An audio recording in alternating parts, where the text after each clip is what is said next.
Buenos días, es para mí un placer estar con ustedes y voy a hablarles sobre la conversación como escultura. En 1972, durante la quinta documenta de Kassel,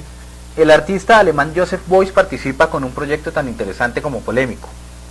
la Oficina Política Permanente de la Organización para la Democracia Directa a través del plebiscito.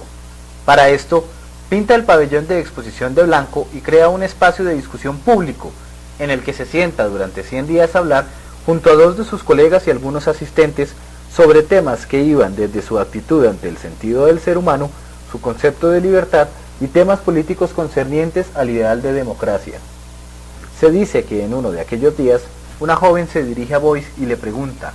¿es esto arte? A lo que él responde: de alguna manera sí, nos permite pensar. Cuando se antepone el pensamiento a la creación de objetos materiales y se abre la posibilidad del arte como un espacio de debate, se entiende el pensamiento como una forma escultórica y se propone la idea de una escultura social en la que todos los hombres son responsables de dar forma a la sociedad. De esta manera, queda explícita la idea de que la escultura no necesita producir objetos, sino realizar acciones o comunicar pensamientos que moldeen la conciencia de la gente, en un proceso interdisciplinario y participativo en el que el pensamiento, el discurso y la discusión son la materia central. Esta opinión, en la que todos los seres humanos se ven como artistas responsables de la formación de un modelo social y genera un cambio inmaterial en la mente de los individuos, asume la estética en un espacio de trabajo colectivo e imaginario desde el cual podemos ver, repensar y reformar nuestras vidas en consonancia con nuestro potencial creativo, y se presentan los espacios conversacionales como formas de contemplación, autorreconocimiento y de manifestación energética transformadoras de las relaciones entre las personas. Con esta perspectiva, que contempla más que la obra de arte, el obrar artístico, se debe entender la palabra como una posibilidad de construcción, como material y al mismo tiempo medio y soporte del trabajo plástico. De la misma manera en que el escultor moldea la materia, el lenguaje y la semántica dan forma a los pensamientos y determinan cómo nos entendemos en el mundo. Antes de continuar ahondando en la conversación como forma escultórica, es preciso establecer esa relación intrínseca que mantiene con la actitud contemplativa y que es al fin de cuentas la que funda el acto escultórico como una manifestación consciente. Y es que, más allá de la construcción de objetos, la conversación como escultura propone una actitud contemplativa del espacio y del entorno como posible obra de arte en la que la mirada de sí mismo se ejerce por fuera del individuo gracias al espejo del interlocutor, y la mirada particular se utiliza como instrumento de intelección para crear perspectivas del mundo sin la necesidad de materialización a la que nos tiene acostumbrados el objeto.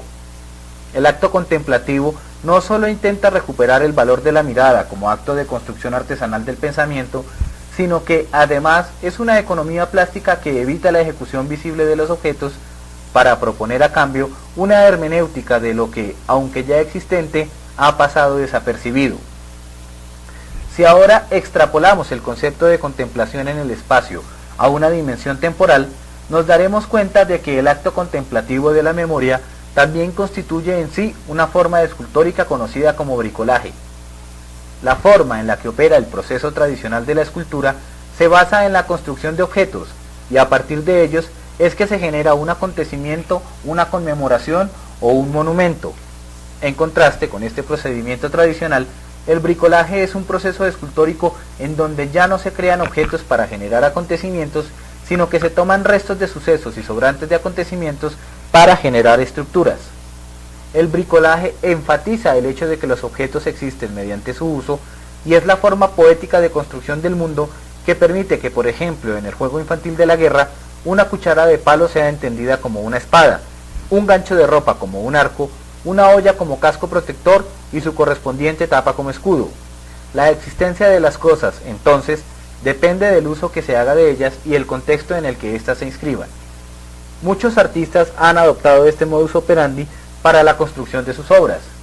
Daniel Sperry, por ejemplo, se reunía con sus amigos y al final de la velada tomaba los restos que habían quedado sobre la mesa y los acumulaba de forma que quedaba una colección de platos usados, colillas de cigarrillo, desechos de papel y demás residuos que daban un testimonio de lo que había sucedido aquella noche.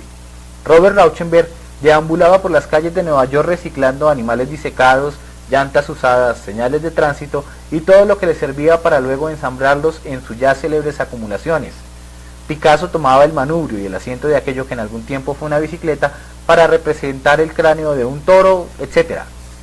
Es lícito entonces aseverar que el acto contemplativo que se sirve de la recolección de fragmentos de acontecimientos, ya sean personales o no para la creación de estructuras mentales de función estética,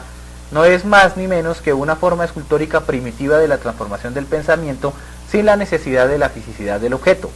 Es una versión esencial e inmaterial del bricolaje, en síntesis, un proceso escultórico de la imaginación.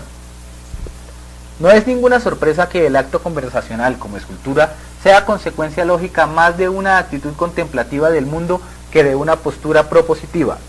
Si miramos con detenimiento, veremos cómo la mirada y la actitud contemplativa han nutrido permanentemente la historia del arte, bien sea en las connotaciones rituales para la apropiación del alma en las escenas de cacería del arte rupestre, en la ilusión tridimensional de la perspectiva renacentista, en el origen del paisajismo holandés en el sentido que una vez la gente dejó de entender el campo como lugar de trabajo y se dio la posibilidad de contemplarlo y asumió su entorno como lugar de goce estético y no como espacio de obligaciones, hubo un cambio en la mirada. Igualmente ocurrió con la aparición de la fotografía. Incluso en tiempos recientes, Robert Smithson ha afirmado que un gran artista puede realizar arte simplemente con lanzar una mirada, y que una serie de miradas podrían ser tan sólidas como cualquier cosa o lugar, pero la sociedad continúa estafándole al artista su arte de mirar, valorando solo los objetos de arte. El acto contemplativo que deviene en escultura mediante la conversación,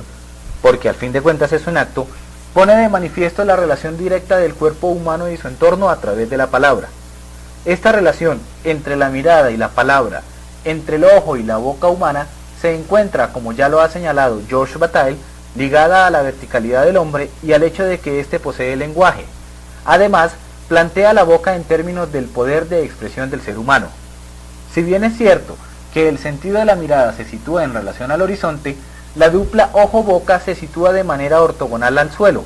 de forma que es precisamente esa verticalidad la que la aproxima a la problemática de la escultura tradicional en oposición a la horizontalidad de la pintura, y plantea el cuerpo como herramienta de performancia, en este caso mediante la conversación.